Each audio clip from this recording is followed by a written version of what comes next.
All right, guys. So today I have a very special guest called Winston Marshall. He's a Grammy Award winning and Brit Award winning artist from Mumford and Sons, but he has made the very successful transition into the world of media and politics to the point he appears on Fox News. He addressed the Oxford Union, and he's also a popular figure within the so-called conservative, or let's say the populist movement within UK. So, Winston Marshall, welcome to the show. Thanks, Younes. What a flattering introduction.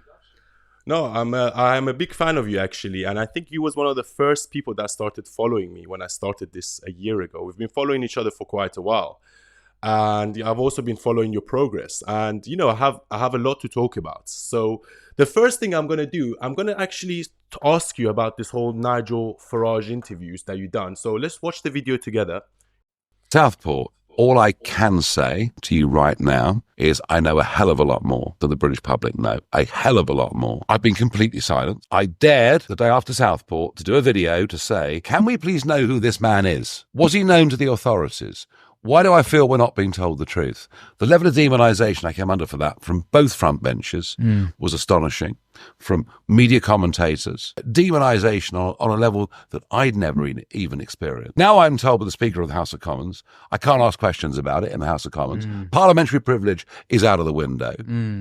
Even rumours today that the court case, which is due in January, every effort is being made to defer it. Right? Yeah, this is what's going on. We are witnessing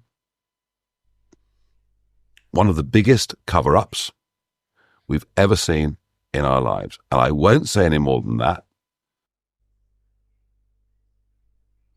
So, any comments on that, on the whole Southport, Nigel Farage, let loose? Well, of course, like Nigel articulated in that conversation, one has to be very careful not to prejudice the court case or the hearing of Axel Rudakabana. So on that specifically, I would have to tread very carefully. However, one thing that I think many British people noticed about the whole scenario, particularly with Sir Keir Starmer, our Prime Minister's behaviour, was that even though he, like me and Nigel in that conversation, he was being painstakingly careful to not subjudice the case, he made absolutely no qualms in the aftermath of the August riots that followed the horrendous murder of those three girls and attempted murder of several others in Southport. He had no issue whatsoever with saying that the rioters were, quote, far-right thugs.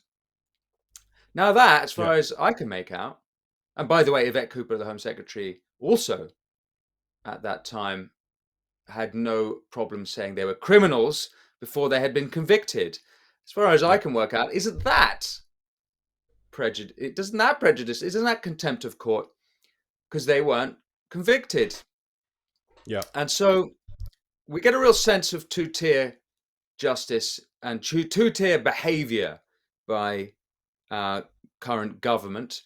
I'll also remind you that before Southport, in that month, that was only a month into, July 4th was the general election, the Southport was July 29th, and the riots were the first weekend of August. The month preceding, Sir Keir Starmer had not given press conferences after rioting in Hare Hills, rioting in Rochdale after the Manchester airport incident, rioting and protesting in Whitechapel in London. He hadn't done so after the violence we saw in Southend.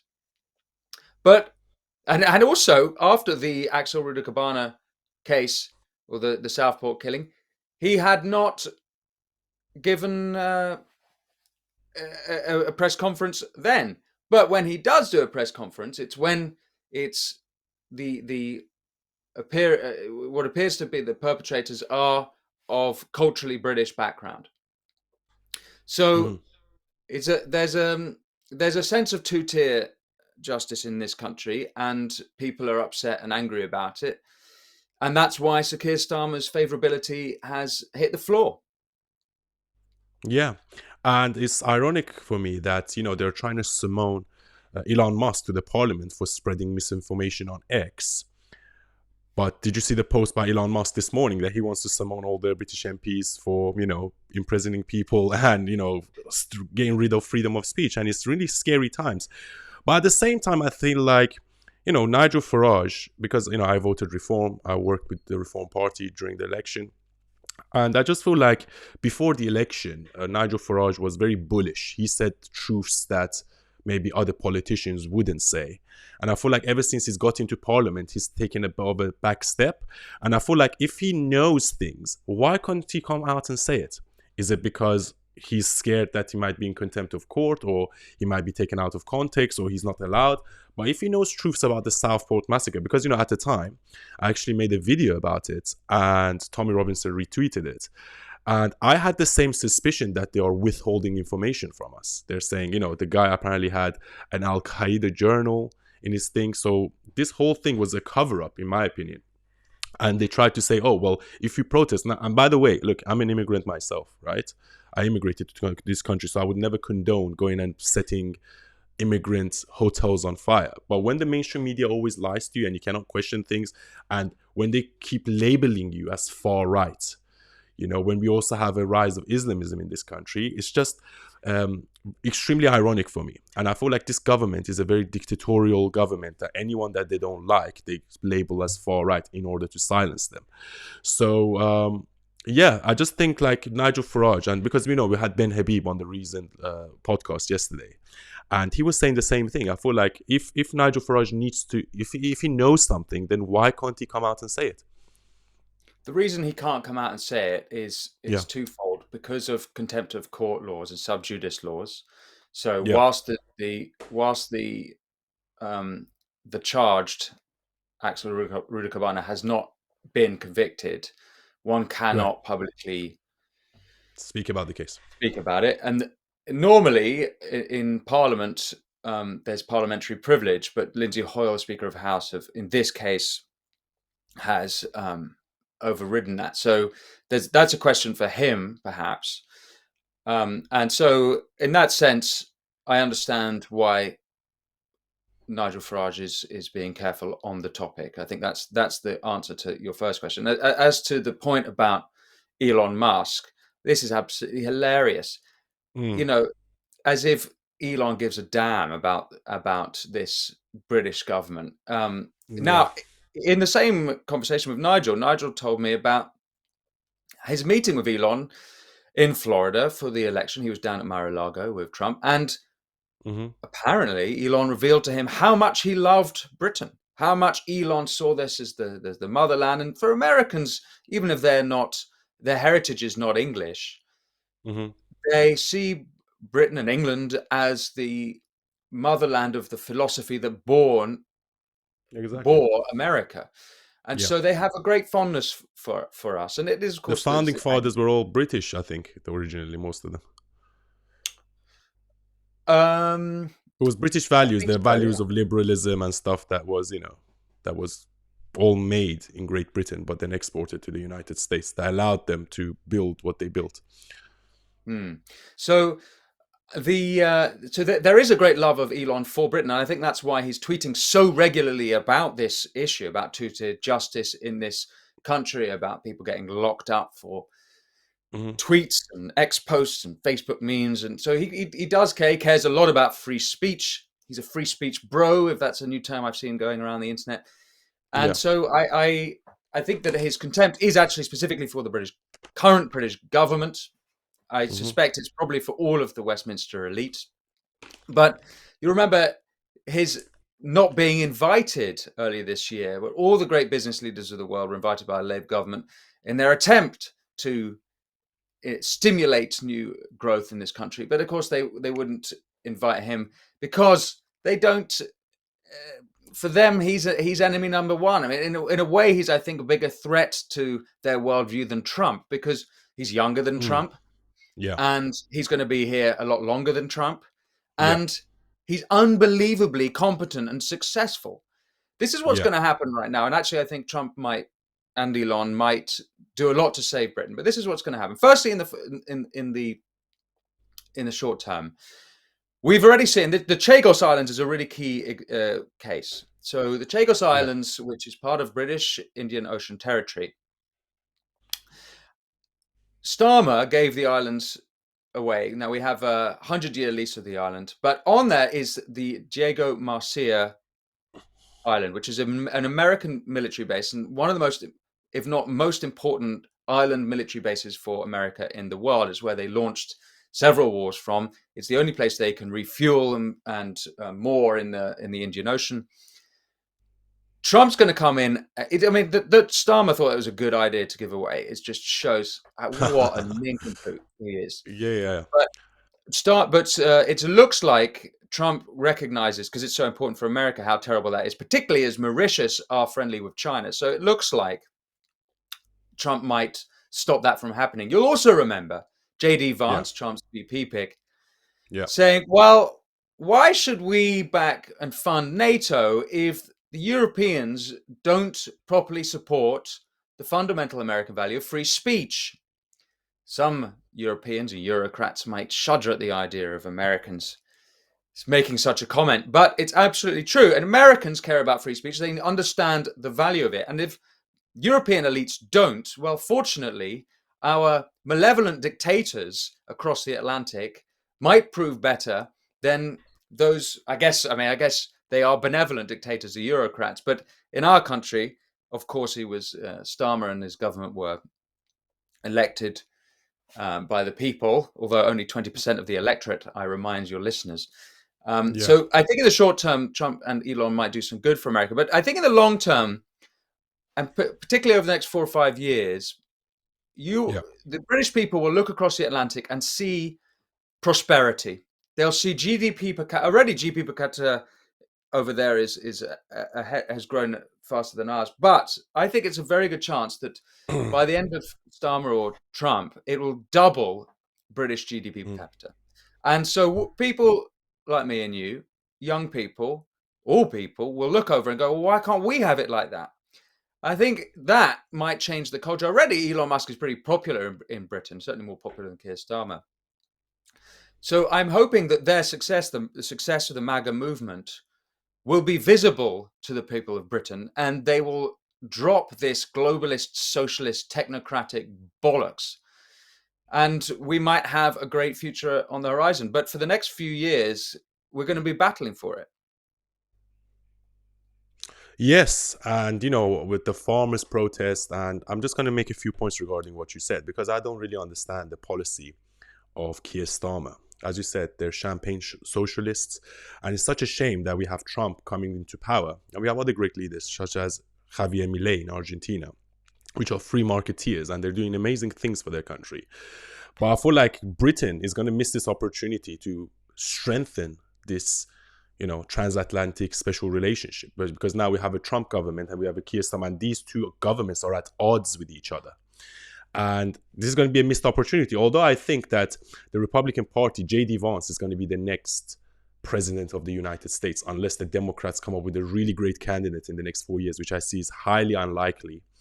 I think J.D. Vance will be the next president. So you might have this MAGA movement going for another 8 to 12 years. So hopefully by then we will also get a chance to replace this government, because this government, the Keir Starmer government, their popularity has collapsed, and it's collapsed within weeks of them taking power.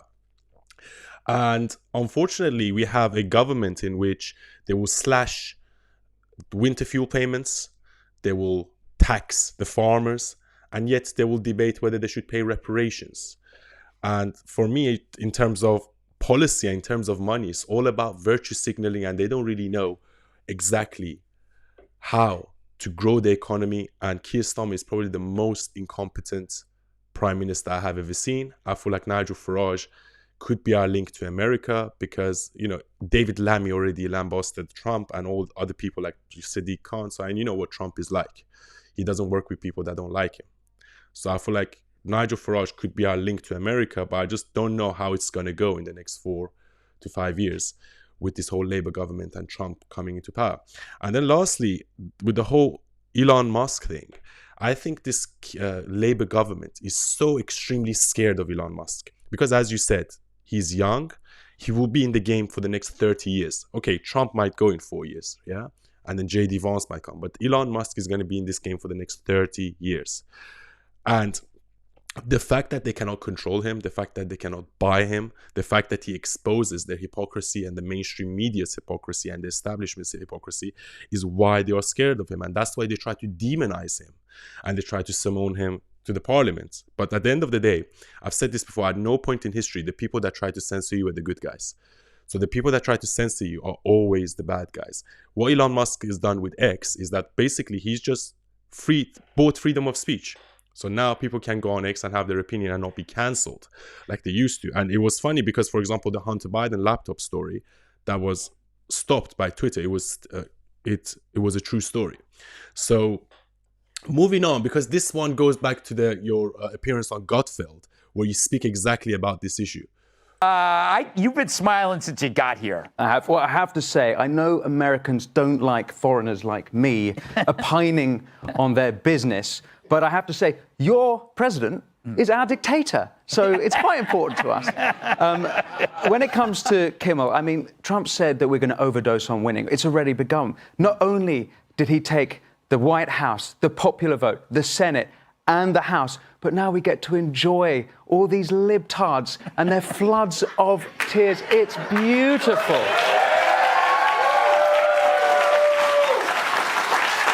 They should actually be giving us coping tips to deal with them. It's like, how do you deal with people around you falling apart? Yeah. Right? You know, like some kind of what is that called? Like, Empathy? empathy. It's hard to win.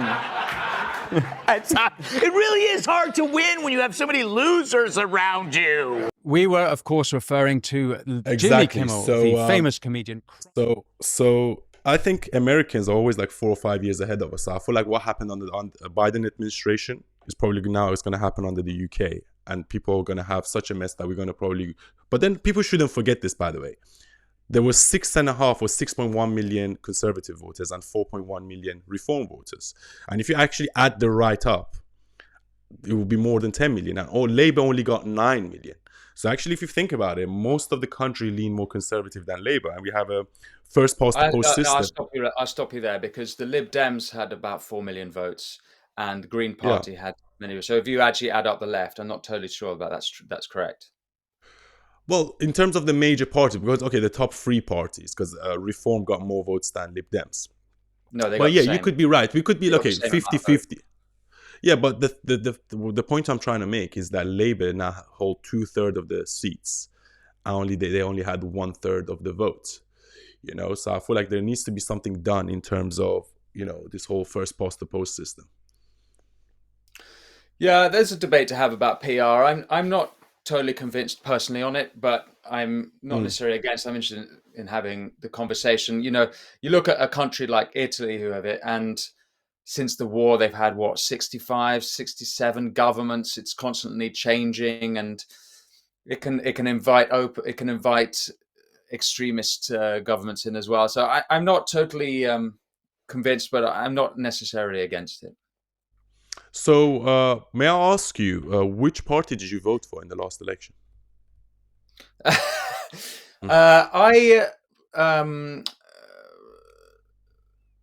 What did I vote? I've flittered recently between various parties: the Social Democrat Party, Reform, and yeah. What's the Social Democratic Party? Because I saw that on your profile. What? Because I feel like I get the sense that you are one of these guys. You were a bit like myself, because, you know, when I graduated from uni, I was more left-leaning and more of a liberal. But then as I got older, I became more and more conservative, or maybe the political spectrum around me shifted, you know, to the point I would say I'm center-right. But then some people might think I'm far-right. I'm not far-right. I would say I'm center-right. But I'm an old school liberal in a sense. And I believe maybe in some social, democratic, economic policies, such as free healthcare, for example. Yeah, in this election, last election, I voted Reform. My motivation was that I wanted to see the Tories destroyed. I thought that they Yeah. have been a disgrace to our nation and did so much complete and utter damage. I think that the Reform vote was the only answer to that. Reform can do next? Well, it's up to them to get organised and see what they see what they can achieve in the next few years, and maybe there'll be an election before then. Maybe they can put it Do together. you think Reform can win the next election? Do you think the Conservatives are done? Or do you think they will somehow recoup for the next election? Because I really don't think, I'm going to give you my opinion, then I want to know yours. Because I really don't think, because now the vote on the right is split between Reform and Conservative. And I think Reform is only going to get stronger with time and Conservative is only going to get weaker with time. I don't think they'll be completely destroyed. And the only way for the Conservative Party to survive is to either make a deal with Reform, to join the two parties together somehow, or to let Reform or the general public gets convinced of Reform to the point that all the Conservative voters vote Reform. What's your opinion? Yeah, it's very hard to predict at this point. I think that Reform can, if they can do well, and they could potentially win. 5 years is a hell of a long time in politics, a hell of a long time. So it could be that if they build up a proper coalition of people, they can gazump the Tories on the centre right. Kemi Badenoch, I think she's talented, but I'm not convinced by the rest of the sitting members of Parliament in the Conservative Party. I think her cabinet is thoroughly unimpressive, and so they're not in a great position. Nigel Farage is one of the most popular politicians in this country, but as is normal with politics, the more popular you are, the more unpopular you are simultaneously. It's kind of like Trump. It's the whole populist versus establishment issue, which I'm going to get to later. But so Trump managed to get over that issue by throwing onto the ticket all these other talents like Tulsi, RFK Jr., Elon Musk. J.D. Vance obviously was on it. Vivek Ramaswamy. That it was such an embarrassment of riches that people were like, well, I don't like Trump, but I'll vote for him because I like the idea of Elon. So perhaps Nigel can do that, and he's already got some great talent. I think Lee Anderson's extremely talented. I think Rupert Lowe's extremely talented. So I do see that it's more encouraging. They've got a bigger mountain to climb than the Tories in the sense that they're still, I think, underdogs, but I think it's possible.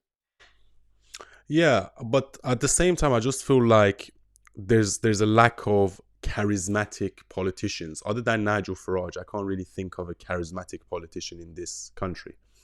And in order for Reform to win, I feel like Nigel Farage needs to assemble a team around him the same way Trump done. And these people don't have to be necessarily in politics. They can be billionaires, they can be famous people, but, not the same way that, Kamala Harris tries to do it, bringing all these celebrity stars and paying them off. But, a group of competent, rich, educated, charismatic people, and, such as Avengers. And that's what Trump done. It was the Avengers ensemble. Elon Musk, as you said, Vivek Ramaswamy, RFK Jr., Tulsi, and these are all past Democrats. Let's not forget.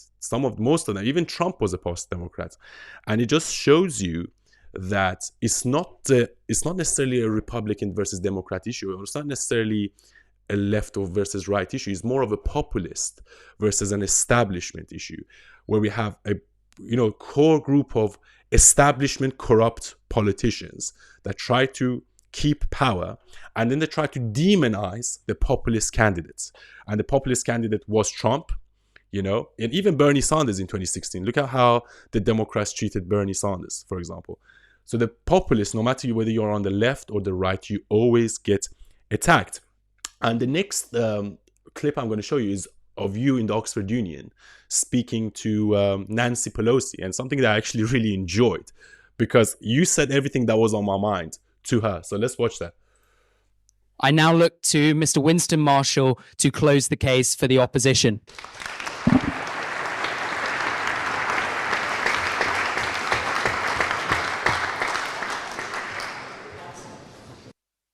Ladies and gentlemen, words have a tendency to change meaning. When I was a boy, woman meant someone who didn't have a cock. Populism has become a word used synonymously with racist. We've heard ethno-nationalist, with bigot, with hillbilly, redneck, with deplorables. Elites use it to show their contempt for ordinary people. This is a recent change. You're on camera, mate. Not long ago, Barack Obama, while still president at the North America's Leaders Summit in June 2016, he took umbrage with the notion that Trump be called a populist. How could Trump be called a populist? He doesn't care about working people. If anything, Obama argued, he was the populist. If anything, Obama argued, Bernie was the populist. It was Bernie who'd spent 5 decades fighting for working people. But Trump, something curious happens. If you watch Obama's speeches after that point, more and more recently, he uses the word populist interchangeably with strongman, with authoritarian. The word changes meaning. It becomes a negative, a pejorative, a slur. To me, populism is not a dirty word. Since the 2008 crash, and specifically the $1 trillion Wall Street bailout, we are in the populist age. And for good reason. The elites have failed. Let me address some common fallacies, some of which have been made tonight. If the motion was that demagoguery was a threat to democracy, I would be on that side of the House. If the motion was that political violence was a threat to democracy, I'd be on that side of the House. January 6th has been mentioned. A dark day for America indeed. And I'm sure Congresswoman Pelosi will agree that the entire month of June 2020, when the federal courthouse in Portland, Oregon was under siege and under insurrection by radical progressives, those too were dark days for America. Okay, so you get the gist, guys. I really, really recommend you go and watch Winston Marshall's Oxford Union speech, because he hits the nail on the head with that speech. But also I made something about this on GB News, where I speak about why, Washington Post, for the first time, didn't endorse Kamala Harris, which sparks the question, should the establishment publications automatically endorse the Democratic candidates, or the establishment candidate, I should say, because we have a lot of Democrats, previous Democrats, such as Elon Musk, such as Tulsi Gabbard, such as RFK Jr., that are lifelong Democrats that are now switching to the Republican Party. And I don't think this is necessarily a Republican versus Democrat debate. It's more a populist versus the establishment. And we have a populist candidate, which is Donald Trump, and we have an establishment candidate, which is Kamala Harris. And that's why there's a debate, because the Washington Post usually backs the establishment candidate. So what do you think is going to happen moving forward? Because, I feel like Trump has won. And I feel like he has, in the last 12 years, he won, even though the system went off them. Do you think something similar is going to happen in the UK? Well, Trump obviously won this election, although I would say, and I think this applies to the electorate anywhere in any nation in the world, is that people are capricious with their voting, and they will change if they are let down. So it's a great victory now for Trump, and I'm personally unbelievably excited by it. But if he screws up over the next 4 years, people will choose someone else. And so they can't really be complacent. What happens next on the Democrat side, what that option emerges there, that's very curious. That's very interesting. One option might be that to pick up where Bernie left off back in 2016. Now, personally, I think Bernie's a pathetic and essentially a coward. He, as soon as the DNC picked Hillary, he got in line, and went from populist hero to establishment shill, effectively at the snap of a finger. Overnight, yeah. Now, last week, he issues a paper saying how, terrible the Democratic establishment are. I'm so sorry, Buddo. You were there for 8 years supporting it. If you had integrity, you wouldn't have supported it. You'd have actually maybe gone independent, or you might have done something else to line up with your principles. But perhaps he can pull off a reboot of left-wing populism in America, and I suspect it would be popular. If you actually analyze, Batya Ungar-Sargon did a fantastic book about this recently. She's been a recent guest on my show, showing that actually most working-class Americans do want a more egalitarian tax system, and I don't think that if the Democrats get the right leader, I don't think those who voted for Trump and co this time would mind that much switching in 4 years' time. So that's America, I guess. As for Britain, my concern in Britain is, where is the talent? It's all leaking out. It's all going to Dubai. It's all going to very true. America. It's going to Israel. And for good reason. And Singapore. Why be here? They tax us to the hilt. The industry is just completely in the gutter. What even industry do we have anymore? You've seen the Jaguar. Yeah, I saw it. It was pathetic. The whole new logo. The Jaguar putting out this woke advertisement, completely going against the brand. Jaguar, of course, we think of as a great British car company. It's entirely owned by the Indians. So, we don't have, these companies that we think, or this industry that we have an unbelievable legacy of, we no longer have. We need to attract them back. We need to buy them back, and we need to build new industries like this. My concern is, in 5 years, all the talent that there is, all the entrepreneurs, all the ones who are aspirational will go to the nations and countries of the world that will nurture that aspiration. Yeah. And why would they come back to Britain? Now, I would say, hopefully, that the spirit of this country is so strong that in such a case, they might return with good leadership.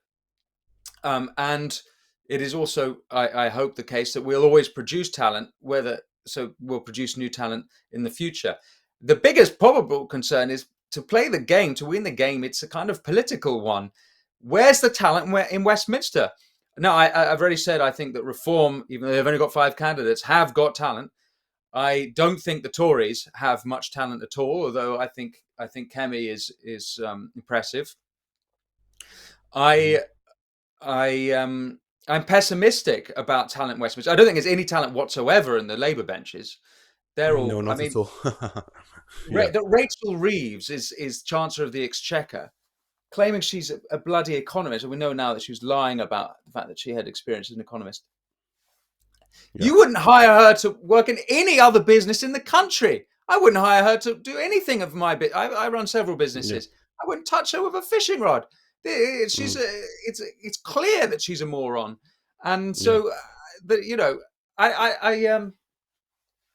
she manages to. She's now the person in charge of our economy. No wonder that everyone's protesting everywhere. I was with the farmers earlier this week, 2 days ago, and of course they're livid. She has absolutely zero understanding of what's going on and of how to run a business.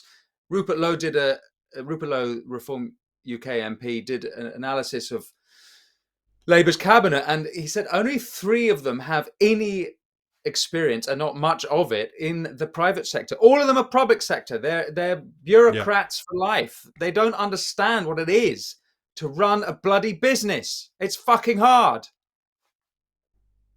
Exactly. And the thing is, the same thing they try to tell us with Joe Biden, that he's sharp as a tack, and people, as if people can't see that this guy has dementia. And they tried. I knew the guy wasn't up to the presidency even before he got elected back in 2020. Like, I used to watch his speeches, and he could barely speak. And I was thinking, how is this guy going to run this country? And then the mainstream media, they try to lie to us that he's sharp as a tack. Yeah, he knows what he's doing. And unfortunately, you saw the result of his presidency: rampant inflation, Ukraine-Russia war, what happened with Israel and Hamas. And that was actually my next question to you, because, Joe Biden is on his way out now. And there are recent reports that, Ukraine has launched long-range missiles into Russia. And I have a suspicion that Joe Biden and the Americans are trying to start or trying to provocate Russia into a World War III. So when Trump comes into office, he has an impossible job. Now, I'm going to give credit to both sides. I understand the conflict very well. Yes, Ukraine has the right to defend itself. I'm not saying Ukraine shouldn't defend itself.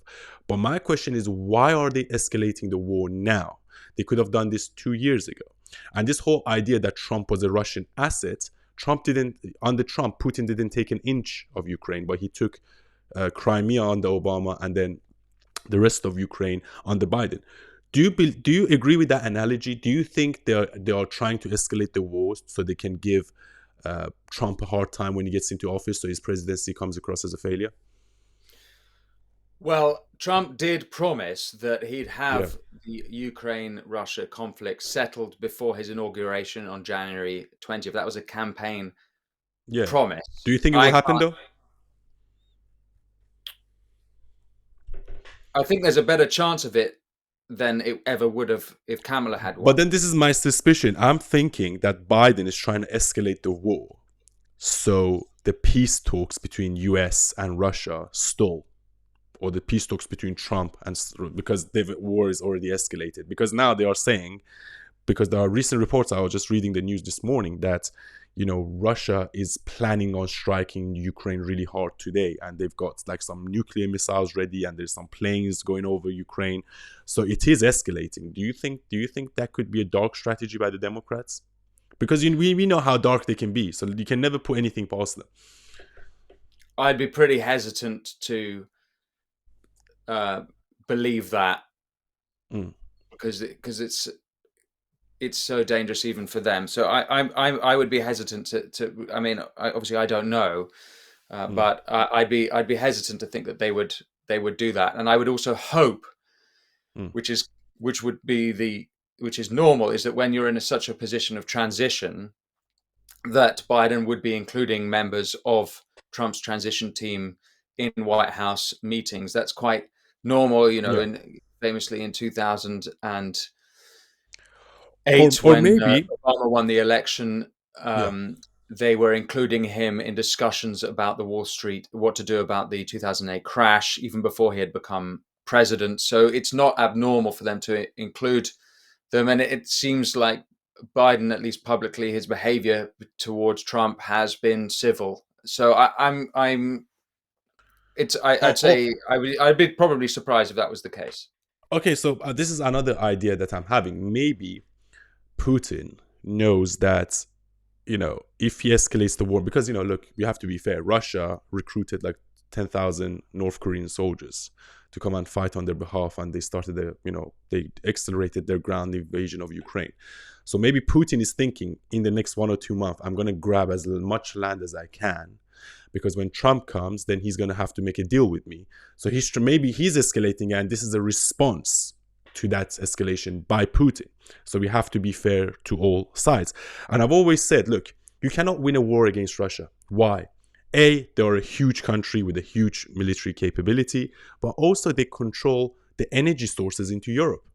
In my opinion, the reason why the war started, or at least one of the reasons, was Joe Biden reinstated Nord Stream 2, something that Trump destroyed, which actually funded the Russians to fund this war. And we saw the whole debacle of Afghanistan and how Taliban came over.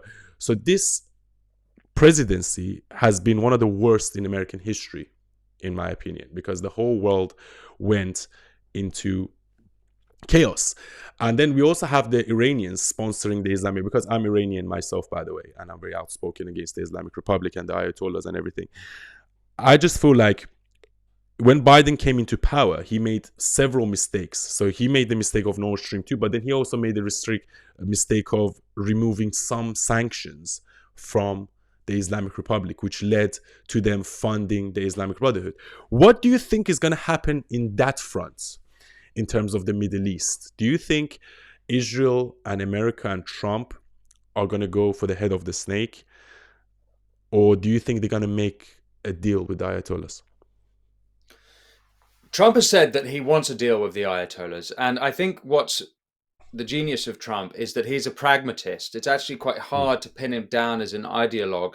What he likes is deals. He likes getting deals done. So But do you think there can be a deal, though? Don't you think that would be a strategic mistake? Because I don't think there can be a deal with the Ayatollahs. And I've said this before. You cannot negotiate with terrorists, because last time they made a deal with Obama, they got $150 billion, and then they used the $150 billion to go and strengthen the Islamic Brotherhood. So it actually never goes to the people. So yeah, you can stop them from having nuclear weapons. But then if you remove the sanctions from them, they will sell their oil, and then they will go and rebuild terrorist groups such as Hamas, Hezbollah, Houthis, etc. So I just really think that there can be never peace in the Middle East as long as the Islamic Republic of Iran exists. And I think Trump knows that. I think he's just saying he's going to make a deal, so he puts them in a defensive position. And the Ayatollahs in Iran, they're really scared now because their two main arms, Hamas and Hezbollah, have been decimated. And Netanyahu knows the truth. He knows that Iran is the main sponsor of terrorism in the region, and they've been oppressing Iranians for a long time. So I feel like it would be best they go, and I don't think Trump should make a deal with them. And I think Trump knows that. Well, the difference between Trump and Obama is that Obama has a blinkered and backward neocon worldview of geopolitics, and also that the deal he did was just possibly the JCPOA is possibly the worst deal ever done by anyone, certainly any international deal. That they had intel that Iran was still going ahead with trying to make nuclear weapons, and they still did the deal because they wanted to perceive to be good. So Trump wouldn't be stupid enough to do such a deal, but doesn't mean he doesn't want a deal. I think there's a difference. Trump doesn't do bad deals; he does good deals. He'll do good deals for America. As to the fundamental difference is the outlook, and I'm hoping very much that we have a return to the outlook of Trump 1, which was basically best illustrated by the Abraham Accords, a reorienting away from Iran towards doing deals with Iran's part of the axis of evil in the Middle East, which is Iran, Qatar, Hamas, the Houthis, and Hezbollah. And Trump understood that a long time ago, reoriented towards doing deals with the Emiratis, who have been phenomenal. I mean, Mohammed bin Zayed is a total star. For me, he gives me great hope of future relations between the West and Muslim majority countries, between Muslim majority countries and Israel. And I hope that Trump rewards the Emiratis for their great behavior. I think the Saudis have behaved well. And so there's a Sunni axis, which is very encouraging. And I hope that Trump reorients back towards them, away from the Biden, Obama, Blinken worldview, and continues where he left off 4 years ago.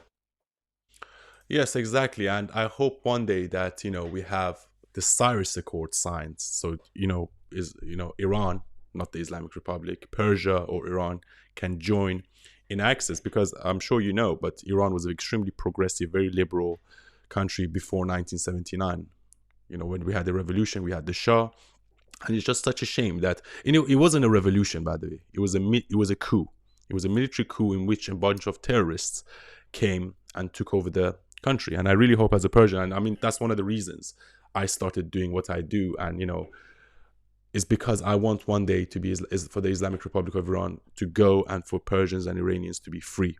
Okay. And I know it's not necessarily the West's responsibility to make that happen. But at the same time, I feel like you shouldn't facilitate this regime, because once you facilitate this regime, or once you make a deal with them, they only get emboldened. You cannot expect behavior change from this regime. They will continue to do what they've done for the last 46 years.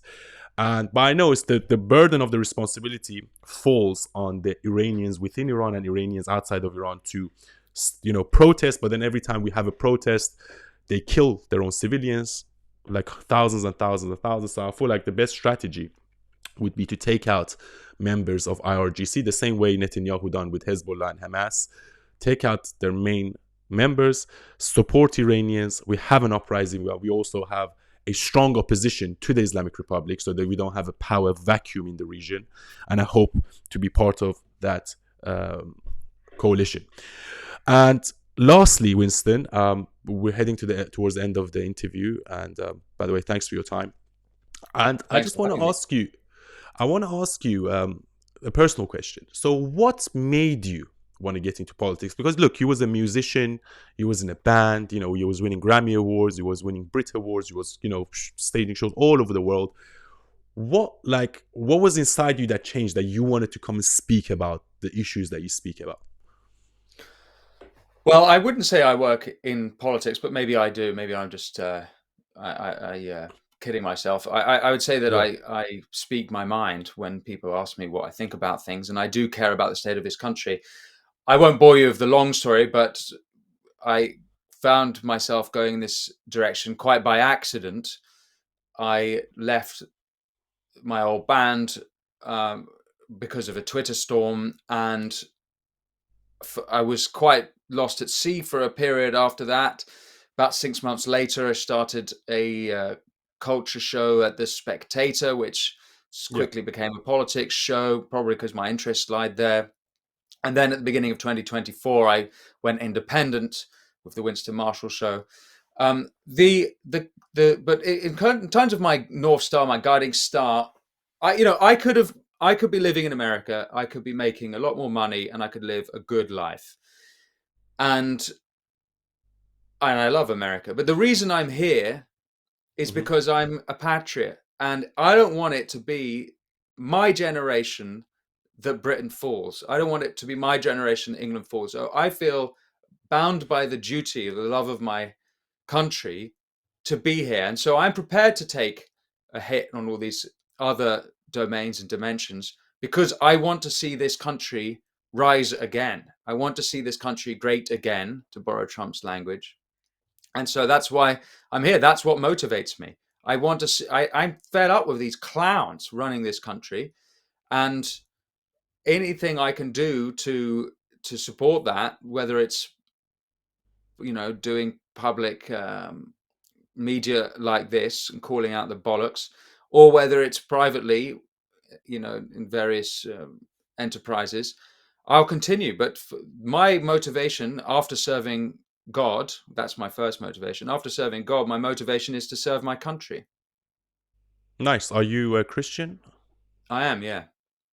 Okay, cool. I'm not religious, but I'm very spiritual. I believe in God. I believe that God is energy and a frequency. And yeah, I believe that you have to have a God in the top of your hierarchy. And you have to believe as something that is true.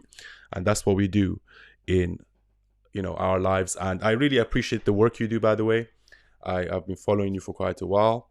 Likewise, Younes. More power to you. I've been enjoying watching your rising star and your talents coming to public attention. It's wonderful. Good for you.